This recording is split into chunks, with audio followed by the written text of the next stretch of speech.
আমার সন্তান মনে করেন। কেন আপনারা বিষয়টা অন্যভাবে নিতেছেন? আচ্ছা, আপনার সন্তান যদি দিত, আপনি টাকা নিতেন না? আপনি চিকিৎসা করাতেন না? আপনার চিকিৎসা করতে কতদিন লাগতে পারে? এই 4-5 দিন লাগবো হয়তো। এই 4-5 দিন হোক আর যাই হোক, যতদিন লাগুক আপনি আমার বাসায় থাকবেন, আমার বাসায় থেকে চিকিৎসা করবেন। ওই যে ওখানে একটা রুম আছে, আপনি ওই রুমে থাকবেন, গেস্ট রুম, আপনারা দুজন থাকবেন। এদিকে একটু আসো তো, তোমার সাথে আমার কিছু কথা আছে। আচ্ছা, আমি যাচ্ছি, আপনারা গেস্ট রুমে যান, গিয়ে রেস্ট করেন। চলো।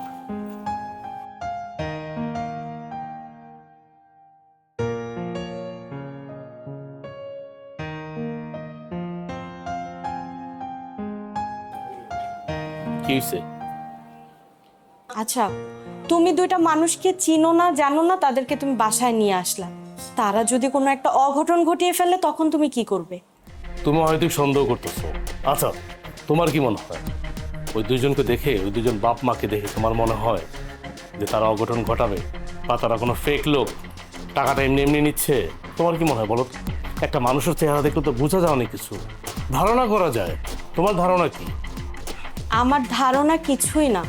মানলাম তাদের সন্তান খোঁজ খবর নেয় না, তো তুমি তো তাদের সন্তান না, তোমার কেন এত খোঁজ খবর নিতে হবে, এত দায়িত্ব নিতে হবে? তুমি তাদেরকে রাস্তা থেকে 4-5 হাজার টাকা দিয়ে বিদায় করে দিতে পারতা।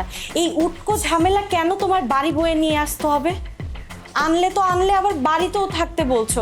1 লাখ টাকা দিয়েছো, ভালো কথা, তারা কবে না কবে চিকিৎসা করাবে, সুস্থ হবে, তার কোনো ঠিক আছে? বাড়িতে কেন থাকতে বলতে হবে? তুমি এভাবে কথা বলতেছো কেন? আমি তো মনে করছিলাম তুমি অনেক খুশি হবা। দেখো, আমার কিন্তু বাবা মা নাই, সেটা কিন্তু তুমি ভালো করে জানো। আমি যখন ওনাদের দেখছি, ওনাদের চোখের পানি দেখছি, আমার কাছে অনেক খারাপ লাগছে। আমি আমার নিজেরে না কন্ট্রোল করতে পারি নাই। আমি তো বাইরে দুইটা লোক দেখি নাই, বাইরে দুইটা বাবা মা দেখি নাই। আমি তাদের মাঝে আমি আমার বাবা মাকে পাইছি। বিশ্বাস করো, মনে হচ্ছে কি জানো, আমার বাবা মা, আমার নিজের বাবা মা আমার কাছে কান্না করে করে কথা বলতেছে। এখন তুমিই বলো, কেউ যদি এই অবস্থা দেখে, বিশেষ করে আমি কি ওনাদেরকে বাইরে রেখে আসবো? আমি আমার বাসায় নিয়ে আসবো না?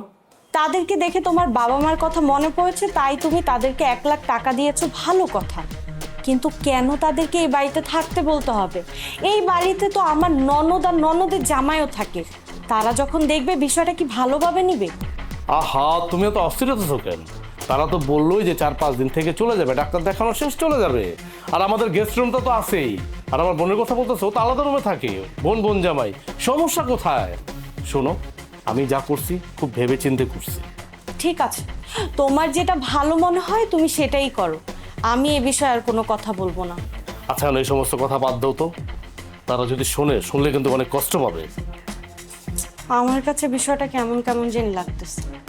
কোনো কেমন কেমন নাই, চলো তো, চলো রুমে চলো।